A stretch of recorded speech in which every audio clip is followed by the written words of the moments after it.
Hello everyone, welcome back. जैसे कि आपको पता है हमारा जो चैप्टर है फाइनेंशियल प्लानिंग वो पूरी तरीके से कंप्लीट हो चुका है। थोड़ा सा मतलब जो प्रॉब्लम सेट के क्वेश्चंस है ना, बहुत से बच्चों को नहीं आते हैं उसके क्वेश्चंस, तो मैंने सोचा कि चलो प्रॉब्लम सेट के ऊपर भी कुछ वीडियोस बना लिए जाए और उसके बारे में भी आपको एक्सप्लेन किया जाए। तो प्रॉब्लम सेट के कुछ क्वेश्चंस है, मैं ये प्रॉब्लम सेट के जो भी क्वेश्चन पढ़ाऊंगा थोड़ा फास्ट ही पढ़ाने वाला हूँ, क्योंकि अगर आप बोलोगे कि हर एक क्वेश्चन पढ़ाओ तो पूरा महीना लगता है एक चैप्टर पढ़ाने में, तो उतने हमारे पास दिन भी नहीं है। तो इसीलिए मैं क्या करूँगा कि जो सबसे मुश्किल क्वेश्चन है वही आपको पढ़ाने वाला हूँ, और जो थोड़े इजी वाला है वो तो लूँगा, लेकिन वो थोड़ा फास्टली बताऊँगा।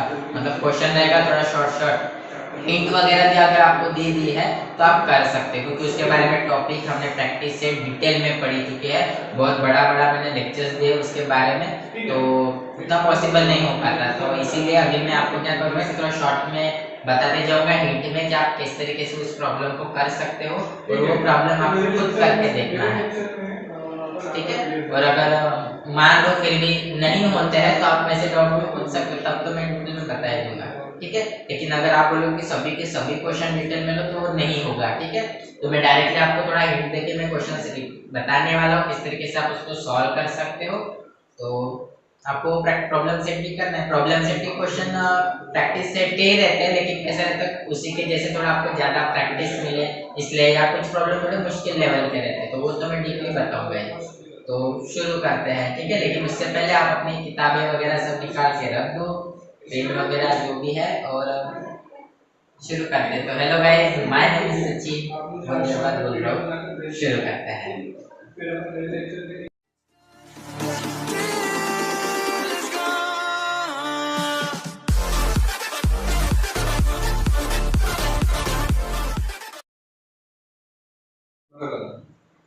So start with the first question. ये रहा फर्स्ट क्वेश्चन, राइट, और यह है हमारा आंसर। तो किस तरीके से मैं थोड़ा डायरेक्टली लिखा है क्योंकि समय कम लगेगा और समझ में भी आ जाएगा। जैसे कि आप यहाँ पे देख सकते हो, सबसे पहले क्वेश्चन में मुझे यहाँ पे दिया था कि ये मेरे पास क्वेश्चन है, ठीक है।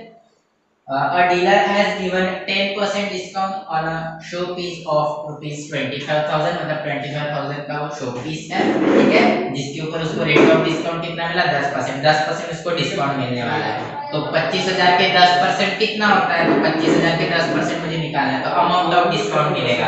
अमाउंट ऑफ डिस्काउंट क्यों निकाला, क्योंकि परसेंटेज में उतना समझ में नहीं आता, इसलिए मैंने अमाउंट ऑफ डिस्काउंट निकाला कि पैसे कितने कम हो रहे हैं। 10% कम हो रहा है ये तो समझ में आया, लेकिन 25,000 में से कितने पैसे कम होंगे, मुझे कितने में वो शो पीस पड़ेगा। तो उसके लिए मैंने क्या किया कि 10% ऑफ प्रिंटेड प्राइस, 10% किसके 25,000 के, तो 10% ऑफ 25,000 कितना होता है 2,500 रुपीज, मतलब 2,500 रुपए मुझे क्या मिला, डिस्काउंट मिला। 2,500 रुपए मुझे क्या मिला है, डिस्काउंट मिला। किसके ऊपर, 25,000 के शो पीस के ऊपर। इसका मतलब मुझे क्या करना पड़ेगा कि जो भी मेरे पास 25,000 है, 25,000 नहीं देने पड़ेंगे शो पीस के बदले, मुझे 2,500 कम करके देने पड़ेंगे। अब 2,500 कम कर देंगे तो कितना होगा, 25,000 में से 2,500 चले गए, 25,000 में से 2,500 चले गए, तो जो भी टैक्सेबल वैल्यू होगी, जो भी शो पीस की प्राइस होगी वो कितनी होगी, 22,500। अब दुकानदार ने इसमें खेल खेलता है, वो क्या बोलता है कि हाँ मैंने 10% तो डिस्काउंट दे दिया, कस्टमर तो खुश हो जाते हैं, अपन भी खुश हो जाते हैं कि हाँ यार 10% डिस्काउंट मिला है, 25,000 की चीज 22,500 में मिल रही है, राइट। लेकिन उसके बाद वो एक वर्ड ऐड करता है जिसे हम कहते हैं जीएसटी। वो क्या बोलता है कि देखो आपको तो मैंने डिस्काउंट दिया है, लेकिन आपको ना जीएसटी अलग से देना है। 22,500 तो शो पीस के देने ही है, उसी शो पीस के ऊपर आपको जीएसटी अलग से देना है, और जीएसटी कितना देना है 28%। और 22,500 के अगर आप 28% निकालोगे, 28% जीएसटी दिया था, रेट ऑफ जीएसटी 28%, और अगर मैं अमाउंट ऑफ जीएसटी निकालता हूँ टैक्सेबल वैल्यू, मतलब 22,500 की अगर मैं 28% निकालता हूँ, 22,500 की अगर मैं 28% निकालता हूँ, तो कैलकुलेशन करने के बाद 6,300 रुपीज पड़ता है। मतलब जीएसटी जो है वो सिर्फ और सिर्फ 6,300 है। जीएसटी कितना है, 6,300। तो अब यहाँ पे सवाल ये आता है कि यहाँ पे देखो 6,300 रुपीज जैसे अमाउंट ऑफ जीएसटी हुआ, ठीक है, मतलब उसको ये 22,500 तो देने हैं डिस्काउंट वगैरह कम करने के बाद, और अमाउंट ऑफ जीएसटी में 6,300 ये एक्स्ट्रा के देने हैं, तो 22,500 और ये 6,300 टोटल मिला के कितना हुआ, जो कि उसका टोटल अमाउंट हो जाएगा 28,800 रुपीज। मतलब उसको मिला जुला के जो पूरा पैसा देना है वो कितना देना है, 28,800 देना है, राइट। तो ये तो क्या हमारा टैक्सेबल मतलब कि टोटल अमाउंट की 28,800 रुपीज उसको देने पड़ेंगे। अब क्वेश्चन में अगर आप ध्यान से पढ़ोगे तो उन्होंने ये भी बोला है ऊपर में कि आपको अमाउंट ऑफ सीजीएसटी और एसजीएसटी भी निकालना है। मुझे अमाउंट ऑफ जीएसटी पता है 6,300 है, तो अमाउंट ऑफ सीजीएसटी और एसजीएसटी कितना आएगा, तो सिंपल आधा कर लो, है ना, पता तो है, तो वो लिख लेते हैं। जैसे अगर उन्होंने बोला कि मुझे अमाउंट ऑफ सीजीएसटी निकालो, तो कैसे निकालूंगा, अमाउंट ऑफ सीजीएसटी, अगर मुझे अमाउंट ऑफ सीजीएसटी निकालना है या फिर अमाउंट ऑफ एसजीएसटी निकालना है, तो क्या करना पड़ेगा, सिंपल जीएसटी के आधे करने पड़ेंगे। जीएसटी कितना है 6,300, इसका अगर मैं आधा करता हूँ तो 3,150 रुपीज। तो ये होगा अमाउंट ऑफ सीजीएसटी और एसजीएसटी, करेक्ट। तो यही है यार, सिंपल से क्वेश्चन से आपको डिस्काउंट दिया है, टोटल प्राइस, इसी तरीके के क्वेश्चन है। तो अगर आपको समझा है तो अपने मन से पहले करके देखना, ये आंसर आता है कि चेक करना, नहीं आता तो फिर वीडियो को देखना। नेक्स्ट क्वेश्चन की तरफ बढ़ते हैं। सो सेकंड क्वेश्चन बिल्कुल सेम है फर्स्ट क्वेश्चन की तरह, जैसे कि आप देख सकते हो। फर्स्ट क्वेश्चन सेकंड वाला जो हमें दिया है कि the readymade garments shopkeepers give 5% discount on the dress of ₹1000 and charge 5% GST. 1000 rupees का ड्रेस है, उसके ऊपर 5% उसको डिस्काउंट भी मिलने वाला है और जीएसटी तो उसको देनी है, कितना देना है, 5% जीएसटी है। और the remaining amount, then what is the purchase price of the dress for the customer. इससे पहले जो क्वेश्चन लिया है बिल्कुल सेम उसी की तरह करना है, ठीक है। इसमें भी आपका आंसर निकल जाएगा, मैं आंसर बता देता हूँ और टेक्स्ट के पीछे ही होते हैं, बताता नहीं, देख लेना, ठीक है। थर्ड सेकंड वाला आपके लिए होमवर्क है, थर्ड वाला कौन सा है, अभी नेक्स्ट फोर्थ क्वेश्चन, ठीक है, मतलब सेकंड वाला फर्स्ट था, थर्ड वाला सेकंड था, अभी फोर्थ वाला यानी कि third question. So the trader, आप टेक्स्ट बुक में देखना क्वेश्चन, ठीक है। सो नेक्स्ट क्वेश्चन जैसे कि आप यहाँ पे है, the trader from Surat Gujarat sold cotton clothes of a trader in Rajkot Gujarat. The taxable value आपको दी है 2.5 लाख एंड आपको पूछा है कि the amount of GST is 5% paid by the trader in Rajkot. What is the amount of GST at 5% paid by the trader in Rajkot. तो उसको GST कितना देना पड़ेगा, बहुत सिंपल सा क्वेश्चन है। क्या बोला यहाँ पे 2.5 लाख, मतलब टैक्सेबल वैल्यू जो है वो 2.5 लाख है, तो उसको जीएसटी कितना देना है, अगर रेट ऑफ जीएसटी कितना दिया है 5%, अगर रेट ऑफ जीएसटी 5% है तो जीएसटी कितना देना पड़ेगा, मतलब अमाउंट ऑफ जीएसटी निकालना है, अमाउंट ऑफ जीएसटी। 1 मार्क्स के लिए ये क्वेश्चन आ सकते हैं आपके पेपर में, बोर्ड में, कि आपको टैक्सेबल वैल्यू दिया है, रेट ऑफ जीएसटी दिया है, अमाउंट ऑफ जीएसटी निकालो। ये आपको आता है, बहुत सिंपल है, फार्मूला लगा दो, amount of GST is equal to rate into taxable value, तो 5% ऑफ 2.5 लाख निकाल लेना, जो भी आंसर आएगा वो रहेगा, ठीक है। आई थिंक इसका आंसर आता है 12,500 रुपीज, ठीक है। तो ये आपका अमाउंट आएगा, एक ही फार्मूले से इसका आंसर आएगा, ये भी बहुत सिंपल है, ये वाला नहीं पड़ेगा। Question, the next question is, जैसे मुझे आपने दिया है, Smith Malhotra purchase solar panel for the taxable value of ₹85,000। पूरे एक्सरसाइज जैसे ही क्वेश्चन है, कुछ ज्यादा चेंजेस नहीं है, बस जो नंबर है ना, वैल्यूज जो है वो चेंज करके दिए, कहीं पे 80,000 है तो कहीं 85,000 है तो कहीं पे 90,000 है, तो बस ऐसे ही चेंज करते हुए दिए हैं। Smith Malhotra purchase solar panel for the taxable value of ₹85,000। Taxable value कितनी है, 85,000,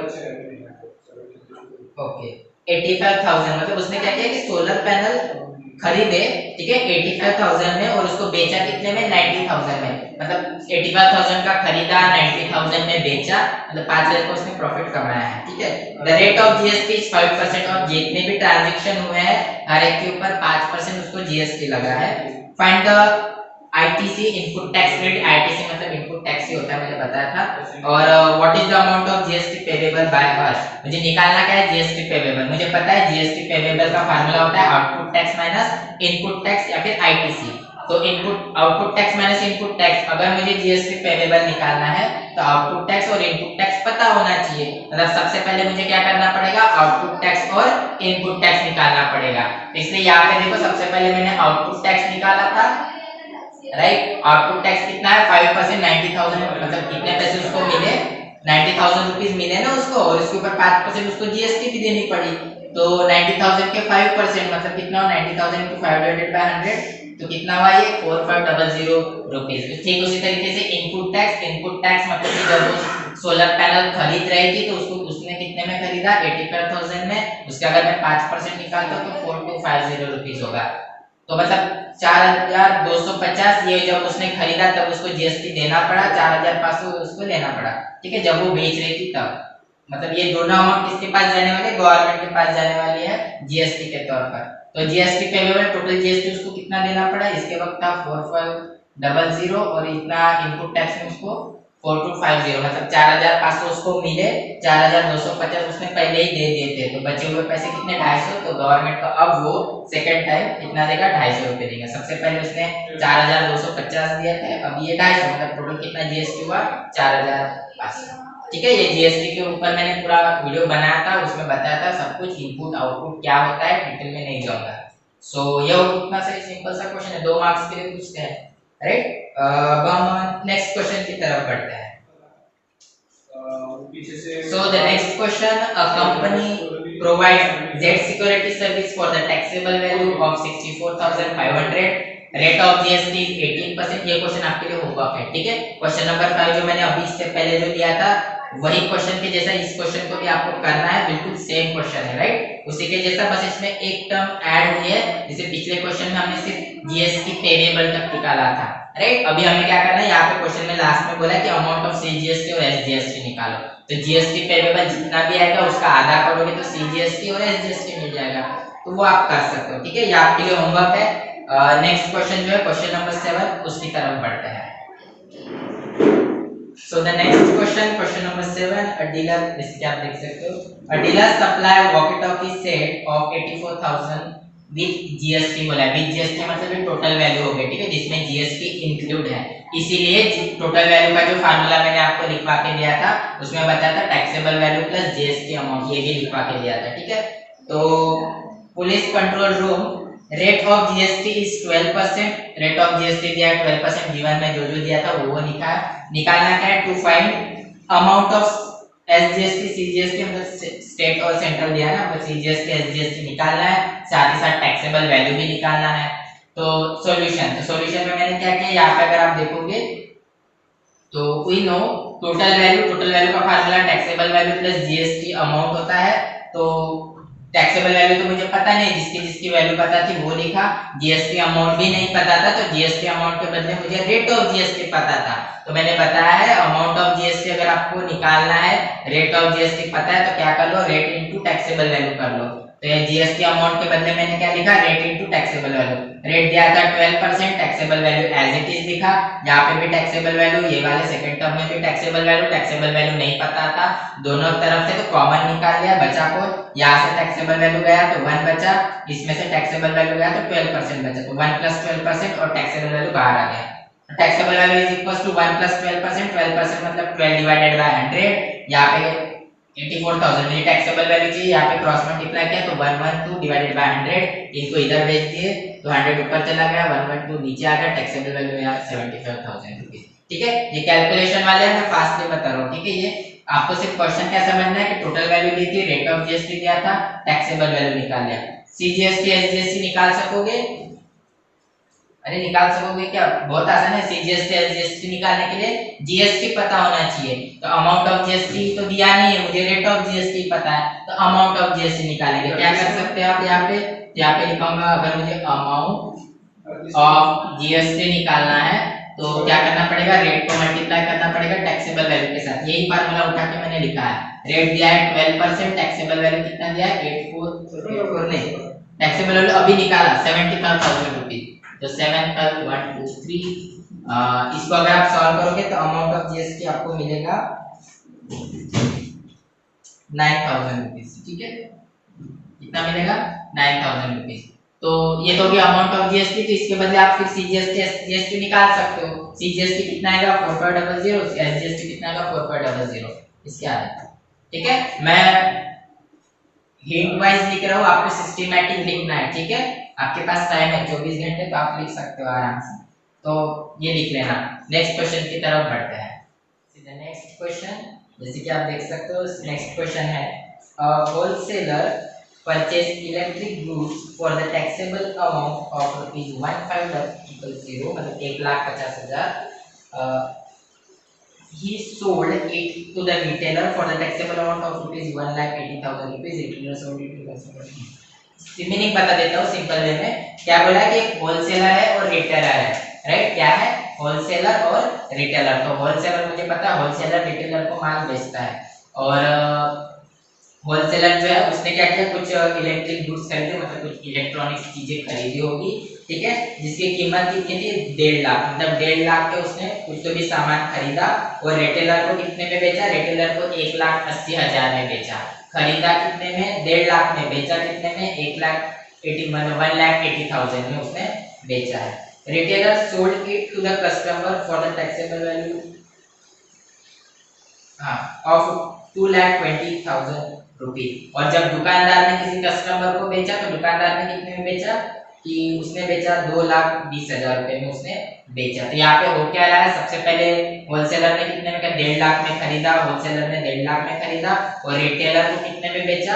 1,80,000 में। एक इसका मतलब रिटेलर ने 1,80,000 का खरीदा और कस्टमर को कितने में बेचा? 2,20,000 में। तो दो तरीके से यहाँ पे ट्रांजेक्शन हो रहे हैं, पहले होलसेलर और दूसरा रिटेलर, राइट? होलसेलर और रिटेलर से ट्रांजेक्शन हो रहे। तो यहाँ पे ये आंसर है, राइट?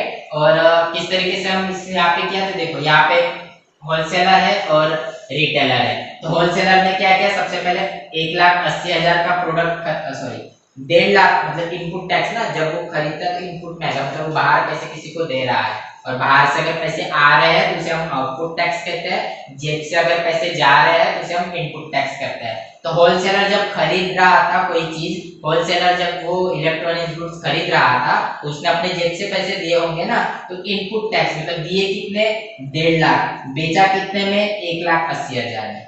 ठीक है, अभी 1,80,000 में होलसेलर ने रिटेलर को बेचा, 1,80,000 में होलसेलर ने रिटेलर को बेचा, तो इसका जो आउटपुट टैक्स है वो इसका क्या बन जाएगा? इनपुट टैक्स बन जाएगा। ठीक है, इसके बाद इसके क्वेश्चन मैंने ले चुका हूँ, आउटपुट टैक्स वाला वीडियो फिर से देख लेना, उसमें आपको और अच्छे से क्लियर हो जाएगा।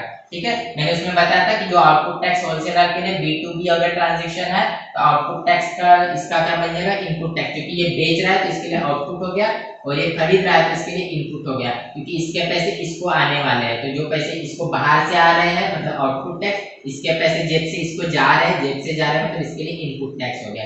तो और जीएसटी कितने लगने वाला है? 18%। सभी को 18% देना ही है गवर्नमेंट को। तो होलसेलर को कितना देना पड़ेगा, रिटेलर को कितना देना पड़ेगा, वही मुझे बताना है। इस क्वेश्चन में वही बोला कि show the computation of the GST in the tax invoice of sale, मतलब टेबल बनाना पड़ेगा, क्योंकि उनको टेबल के माध्यम से बताना कि कौन कितना जीएसटी भरेगा। तो उसके लिए मुझे कुछ कैलकुलेशन करनी पड़ेगी, तो सबसे पहले ये कैलकुलेशन करेंगे, फिर टेबल बनाएंगे, आसानी है। और also find the payable CGST and SGST। CGST कितना है, SGST कितना है, ये क्वेश्चन लिख देते क्योंकि पता नहीं, क्योंकि आधा ही तो करना है। ठीक है, GST है, GST निकाल लिया, तो SGST CGST तो आधा करना पड़ता है ना उसका। तो GST पेबल निकालेंगे होलसेलर के लिए, रिटेलर के लिए, और उसको फिर टेबल में लिखेंगे। तो आउटपुट टैक्स 1,80,000 रुपए इसको मिले, इसके ऊपर 18% ये गवर्नमेंट को मिलेगा, मतलब 32,400 रुपए इसको मिले। इनपुट टैक्स 1,50,000 का उसने खरीदा था, 18% मतलब 27,000 का हो गया, मतलब 27,000 जब इसने खरीदा तो होलसेलर ने मैन्युफैक्चर से खरीदा होगा। ठीक है, होलसेलर ने जब मैन्युफैक्चर से खरीदा तो इतना 27,000 उसने जीएसटी भरा था, और इतना जीएसटी उसको मिला, इतना भरा था इतना मिला, तो मतलब देना कितना बाकी है? 5,400। जीएसटी पेबल का फार्मूला भी लिखवा के दिया, output minus ITC, input tax credit मतलब ही इनपुट टैक्स होता है, तो इनपुट टैक्स 27,000, तो 32 पहले दिए थे, मतलब 32,000 रुपीस मिले रिटेलर से, 27,000 रुपीस इसने पहले ही खरीदते वक्त दे चुका था, तो 5,400 बचे थे, तो मतलब 5,400 इसको भी गवर्नमेंट को देने पड़ेंगे। अब रिटेलर की अगर बात आती है तो रिटेलर के लिए रिटेलर ने भी कस्टमर को जब बेचा, रिटेलर ने जब कस्टमर को बेचा तो 22 मतलब 2,20,000 में बेचा वही चीज, और खरीदा तो 1,80,000 में ही था ये वाला। इसके लिए जो आउटपुट था वो इसके लिए इनपुट हो गया। सभी के ऊपर अगर 18% अगर मैं लगाता हूँ तो 32,400 इसको हो गए 39, इसने 32,400 पहले ही दे दिए थे, 32,400 इसने इसके लिए इसको दे दिए थे ना, तो अभी ये फिर से थोड़ी ना जीएसटी बोलेगा, तो पहले बोलेगा कि मैंने 32,400 इनपुट टैक्स क्रेडिट में पहले से ही दे दिए थे, और आउटपुट टैक्स मुझे जो कस्टमर से मिला वो 39,000 है, 39,000 में से 32,000 के तो 7,200 बचे, सीजीएसटी एसजीएसटी तो सिंपल आधा ही किया। ठीक है, टेबल अगर बना तो टेबल कैसे बना सकते हैं, तो यहाँ पे डायरेक्टली लिख लेना कि कौन कौन है, तो यहाँ पे है होलसेलर और रिटेलर, दो लोग हैं, होलसेलर है और रिटेलर है, तो यहाँ पे लिखो इंडिविजुअल, मतलब कौन कौन लोग हैं, होलसेलर है और रिटेलर है, और जीएसटी कितना देना, जीएसटी पेबल, ऐसा सिंपल सा छोटा सा चार्ट बनाना है कि जीएसटी कितना पे किया, फिर सीजीएसटी, एसजीएसटी, और यहाँ पे छोटा सा सीजीएसटी बना लेना। ठीक है, जीएसटी पेबल कितना है, होलसेलर ने जीएसटी कितना दिया 5,400, तो 5,400 इसने जीएसटी दिया, एसजीएसटी कितना दिया 2,700, सीएबी एज इट इज रहेगा 2,700। रिटेलर की अगर मैं बात करूं तो रिटेलर ने जीएसटी कितना दिया 7,200, तो इसलिए यहाँ पे कितना आएगा 7,200 रुपीज, और एसजीएसटी सीजीएसटी कितना आएगा 3,600, यहाँ पे तो सेम ही रहेगा। टोटल अगर हम निकालते हैं तो लास्ट में टोटल निकालेंगे कि गवर्नमेंट की जेब में कितना पैसा है, तो ये 5,400 होलसेलर से मिले, 7,200 रिटेलर से मिले, टोटल कितना हुआ 12,600 रुपीज, और इसकी अगर हम एडिशन करते हैं तो कितना आएगा 6,300 रुपीज, मतलब 12,600। ठीक है, 12,600 गवर्नमेंट को मिला, जिसमें से 6,300 सीजीएसटी को जाने वाला है, 6,300 यहाँ पे वही जगह 6,300 एसजीएसटी को जाने वाला है। तो ऐसे ही क्वेश्चन से सेम सिमिलरिटी के क्वेश्चन थे यार। लास्ट क्वेश्चन देख लेते हैं, ठीक है, फिर वीडियो को खत्म कर लेंगे। ये आप पहले अपने कॉपी में लिखिए। तो बस यार आज के वीडियो लेक्चर्स में इतना ही, ठीक है, और जो भी क्वेश्चंस अगर आपको मेरे हैंडराइटिंग वगैरह कुछ चीज़ें समझ में नहीं आ रही है तो इसके लिए मैंने सॉल्यूशन ढूंढा है, आपको नीचे पीडीएफ मिली है, ठीक है, जो भी क्वेश्चन मैंने आज पढ़ाया है ना उसकी, तो अगर आप हैंडराइटिंग नहीं समझी है या कुछ भी प्रॉब्लम है तो उससे भी आप समझ सकते हो रीड करके, क्योंकि प्रैक्टिस जो मैंने पहले प्रैक्टिस सेट में पढ़ाया है ना वही है, सो उसको देख लेना। अगर फिर भी अगर कुछ डाउट्स आते हैं तो आप कॉल करके डाउट क्लियर कर सकते हो। आप लोग कुछ डाउट करते नहीं हो, पता नहीं क्यों कॉल नहीं करते, इतना कैसा डर लगता है मुझसे तो पता नहीं, सो करो, अगर आते हैं डाउट सिस्टमेटिक, अगर सीरियसली अगर आपको डाउट है तो प्लीज़ कॉल करो, ठीक है। और अपलोड किए हैं मैंने फोटो, साथ ही साथ कल देखेंगे लास्ट वीडियो अगर हुआ इसी चैप्टर का तो कल देख लेंगे और फिर इस चैप्टर को खत्म करेंगे, फिर तो सीधा 2-3 हफ्ते बाद आऊँगा मैं। तो बस यार आज के वीडियो लेक्चर्स में इतना ही, हम मिलेंगे कल और नेक्स्ट वीडियो लेक्चर सीरीज के साथ, तब तक के लिए बाय बाय।